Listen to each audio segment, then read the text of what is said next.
আমি একটা দাবি রাখবো, আমি জানি না এই দাবি এখানে রাখা যায় কি না, বিবেচনা করবেন। কারণ কংগ্রেস সরকার কেন্দ্রে থাকাকালীন যে পাশফেলটা তুলে দিয়েছিল বিদ্যালয় শিক্ষায়, যদি এই সদন থেকে বিদ্যালয় শিক্ষায় পাশফেলটা আনা যায়, মনে হয় তাহলে দলিত, পতিত, লাঞ্ছিত, বঞ্চিত সমাজের মানুষ এবং প্রান্তিক সমাজের মানুষের বাচ্চা কাচ্চারা সঠিক লেখাপড়া শিখতে পারে।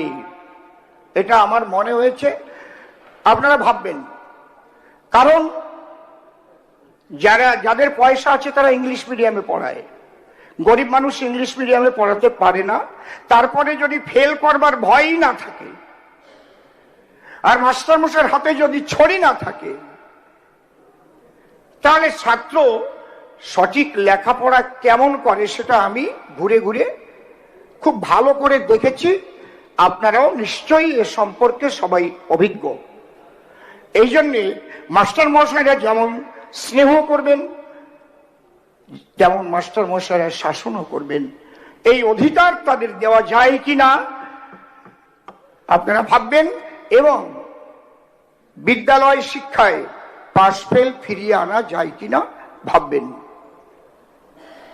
স্বাস্থ্য পরিকল্পনা